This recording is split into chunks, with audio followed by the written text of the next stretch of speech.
Assalamualaikum warahmatullahi wabarakatuh. Kami dari kelompok 7 yang beranggotakan Indonesia, Asmaul Jauza dan Fitriani ingin mempresentasikan hasil proyek UAS mengenai analisis market entry and international business planning ekspor jahe merah ke Bangladesh. Pada artikel ini menganalisa penetrasi pasar dan bisnis internasional melalui ekspor. Pembahasannya yaitu profil jahe merah dan potensi ekspor jahe merah Indonesia ke Bangladesh, analisis aspek geografi Bangladesh dan kesesuaian dengan komoditas jahe merah yang direncanakan akan diekspor. Kemudian ada analisis aspek dinamika, budaya, sosial, dan pola jahe merah dan pola perilaku konsumen di Bangladesh. Kemudian ada analisis aspek ekonomi dan politik, kemudian ada analisis aspek hukum legalitas, dan kemudian ada analisis baris to entry dan resiko, dan yang terakhir ada analisis rencana pemasaran. Yang pertama yaitu ada sinopsis dari makalah ini. Indonesia merupakan negara agraris yang berpotensi besar pada sektor pertanian. Di Indonesia, sektor pertanian ini memiliki potensi yang dapat meningkatkan perekonomian. Salah satunya adalah komoditas tanaman obat, aromatik, dan rempah-rempah yang juga dikenal sebagai tanaman biofarmaka. Jahe merah ini termasuk dalam jenis biofarmaka yang merupakan produk yang diminati banyak negara. Salah satunya adalah Bangladesh. Bangladesh ini merupakan salah satu negara tujuan utama ekspor jahe Indonesia. Jahe merah di Indonesia ini dikenal di pasar internasional karena kualitasnya yang baik dan keunggulannya dalam aroma dan rasa. Melalui perdagangan ekspor jahe merah ini, Indonesia dapat meningkatkan pendapatan dari sektor pertanian dan memperluas pangsa pasar internasional. Introduction. Ketergantungan negara-negara di seluruh dunia pada sektor perdagangan internasional tak dapat untuk dihindari. Indonesia merupakan negara agraris yang berpotensi besar pada sektor pertanian. Salah satu komoditas tanaman biofarma yang menarik perhatian adalah jahe merah. Untuk itu, target pasar Indonesia yang potensial untuk ekspor jahe merah yaitu negara Bangladesh. Indonesia dikenal memiliki jahe merah dengan kualitas yang baik. Melalui perdagangan ekspor jahe merah, Indonesia dapat meningkatkan pendapatan dari sektor pertanian dan memperluas pangsa pasar internasional. Profil dan potensi ekspor jahe merah Indonesia ke Bangladesh. Pertama, kita akan membahas profil terlebih dahulu. Menurut Lentera 2002, rimpang jahe merah kaya akan gingerol, oleoserin, minyak astari, sehingga menjadikan bahan yang lebih umum digunakan sebagai bahan baku pembuatan obat. Jahe merah ini memiliki kandungan gingerol yang lebih tinggi dibandingkan jenis jahe yang lainnya. Kemudian, untuk potensi sendiri, jahe merah menempati peringkat 10 besar produsen jahe dunia dalam beberapa tahun terakhir. Faktor yang menyebabkan mengapa Bangladesh mengimpor jahe dari Indonesia, yaitu yang pertama mempertimbangkan kualitas jahe merah yang karena dikenal dengan kualitas terbaik. Yang kedua, ketersediaan dan harga. Yang ketiga, Bangladesh dan Indonesia memiliki hubungan dagang yang erat. Analisis aspek geografi Bangladesh dan kesesuaian dengan komunitas jahe merah. Jadi, tanah Bangladesh yang subur menyebabkan 80% masyarakat Bangladesh bermata pencarian sebagai petani. Jadi, akan tetapi, perubahan iklim dan cuaca yang ekstrim menyebabkan risiko besar gagal panen. Meskipun Bangladesh tidak memproduksi jahe secara komersial, negara ini memiliki potensi besar untuk mengembangkan industri pengolahan jahe. Dengan mengimpor jahe mentah, Bangladesh dapat mengolahnya menjadi produk olahan seperti serbuk jahe, minyak jahe, jahe kering, dan produk-produk yang bernilai lainnya. Masyarakat Bangladesh memiliki preferensi suka terhadap makanan yang kuat terhadap rempah-rempah. Salah satunya termasuk jahe, karena rempah-rempah merupakan bagian dari masakan tradisional masyarakat Bangladesh. Analisis aspek dinamika budaya, sosial, dan pola perilaku konsumen Bangladesh yang menjadi target ekspor komoditas jahe merah. Pertama, kita akan membahas dari aspek budaya terlebih dahulu. Yang pertama, jahe merah digunakan masyarakat Bangladesh untuk keperluan kuliner.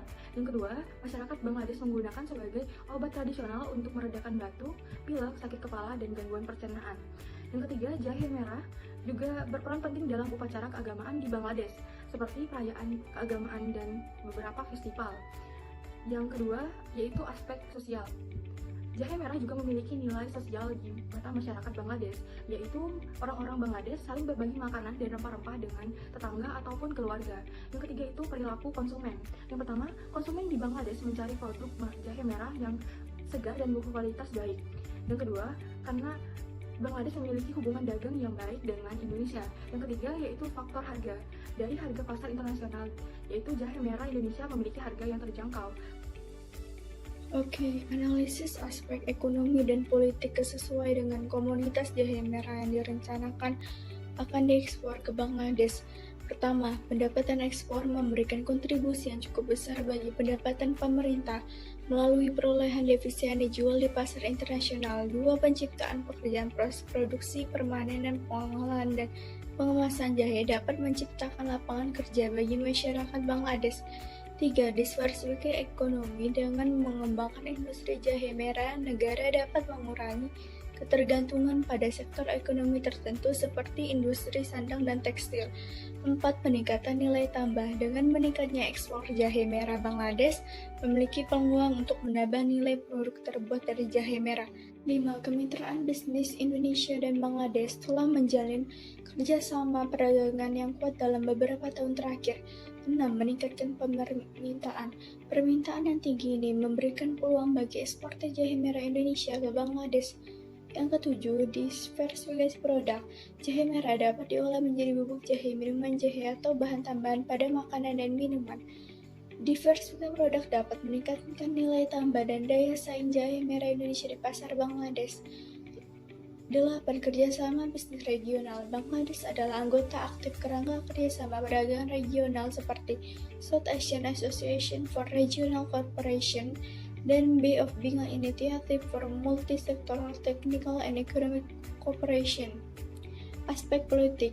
Yang pertama, menumbuhkan diplomasi ekonomi. Negara-negara dapat menggunakan keberhasilan ekonomi ekspor jahe merah sebagai alat diplomasi untuk mempererat hubungan bilateral. Yang kedua, pengaruh kebijakan pemerintah dapat mendukung petani jahe, infrastruktur transportasi yang baik, regulasi yang memadai tentang kualitas dan keamanan produk, serta intensif finansial dapat memberikan dorongan yang positif. Yang ketiga, posisi negara di kancah global. Keberhasilan ekspor jahe merah dapat meningkatkan citra dan reputasi Bangladesh secara global. Dan terakhir, hubungan diplomatik antara Indonesia dan Bangladesh dapat berperan penting dalam memfasilitasi perdagangan jahe merah antar kedua negara. Kemudian analisis barrier to entry dan risiko dalam melakukan bisnis dan international marketing ekspor jahe merah ke Bangladesh. Yang pertama, persyaratan dan peraturan. 2. Kebijakan perdagangan. 3. Hambatan tarif dan hambatan lainnya. 4. Persaingan lokal. 5. Stabilitas politik. Yang ke-6. Peraturan lingkungan dan keberlanjutan. Berikut ini adalah beberapa risiko yang mungkin terkait dengan mengekspor jahe merah. Pertama, risiko perubahan harga. Jahe merah dapat bervariasi di pasar internasional. Risiko ini dapat mempengaruhi keuntungan ekspor, terutama jika harga turun tajam atau bergejolak. 2. Perubahan nilai tukar. Nilai tukar berubah negatif dapat menyebabkan jika rupiah terdepresiasi terhadap BDT atau mata uang Bangladesh, pendapatan ekspor jahe merah dalam mata uang lokal dapat menurun. 3. Persaingan risiko ini dapat mempengaruhi harga jual, pangsa pasar, dan profitabilitas. 4. Sanitasi. Barang ekspor harus memenuhi standar kebersihan dan keamanan tertentu yang ditetapkan oleh otoritas karantina dan sanitasi Bangladesh. Selanjutnya ada aspek hukum atau legalitas. Para pelaku usaha tani wajib memiliki beberapa dokumen dan legalitas sebagai berikut. Yang pertama itu surat izin usaha yang dikeluarkan oleh lembaga pemerintahan, non-kementerian atau kementerian teknis. Selanjutnya ada SIUP atau surat izin usaha perdagangan yang dikeluarkan oleh Dinas Perdagangan. Yang ketiga itu ada tanda pengenal perusahaan eksportir tertentu yang dikeluarkan oleh Kementerian Keuangan kepada pengusaha eksportir maupun importir. Selanjutnya itu ada surat pengakuan sebagai eksportir atau importir yang sudah terdaftar dari Kementerian Perdagangan, khususnya untuk barang-barang yang diawasi ekspor impornya. Kemudian ada NPWP dan NIK. Baik, untuk selanjutnya adalah 7P, analisis dari rencana pemasaran jahe merah. Yang pertama yaitu ada produk. Produk jahe merah ini merupakan tanaman herbal dengan akar berbentuk rumpun dan daging berwarna merah muda, memiliki rasa yang lebih pedas, juga memiliki kandungan minyak astiri yang lebih tinggi ketimbang jahe putih biasa. Yang kedua itu ada price atau harga. Itu merupakan suatu elemen yang penting dalam bauran pemasaran. Harga jual jahe merah di pasaran sekitar 40.000 sampai 60.000 per kilogram. Selanjutnya ada promotion atau promosi. Promosi ini dilakukan agar produk jahe merah dikenal oleh banyak masyarakat di Bangladesh melalui media sosial, situs web, dan platform digital lainnya untuk mempromosikan jahe merah. Yang keempat ada place atau tempat. Nah, maksud dari tempat di sini tidak hanya sekedar lokasi atau tempat usaha, tetapi tempat berlangsungnya proses distribusi antara penjual dan pembeli, dan transaksi itu berlangsung. Adapun segmentasi pasar yang akan menjadi target utama tempat ekspor jahe merah di Bangladesh yaitu ada industri makanan dan minuman, industri farmasi atau pasar retail, kemudian ada segmentasi pasar di pasar-pasar tradisional maupun modern. Selanjutnya yang kelima itu ada proses. Proses produksi ini melibatkan tenaga manusia, bahan, dan peralatan yang digunakan untuk menghasilkan produk yang sesuai dengan standar kesehatan sehingga produk yang dihasilkan ini memiliki kualitas yang tinggi. Untuk mempertahankan kualitas jahe merah yang akan dijual, maka pemupukan saat penanaman jahe merah ini disarankan tidak menggunakan pupuk kimia karena dapat mempengaruhi kualitas dari rimpang jahe. Selanjutnya yang keenam ada people atau orang. People atau orang ini yang dimaksud adalah sumber daya manusia. Para petani jahe merah di Indonesia sudah tidak diragukan lagi kualitasnya karena sudah banyak petani yang kini mengekspor jahe merah ke negara-negara di Asia maupun Eropa. Selanjutnya yang ketujuh ada physical advice atau bukti fisik. Lingkungan fisik ini merupakan segala kondisi atau kendala yang berbentuk fisik untuk digunakan dalam beroperasi, baik dalam perusahaan maupun usaha tani. Dalam hal ini petani jahe merah ini sangat memperhatikan kondisi lingkungannya karena secara tidak langsung lingkungan fisik dapat mempengaruhi hasil produksi jahe merah.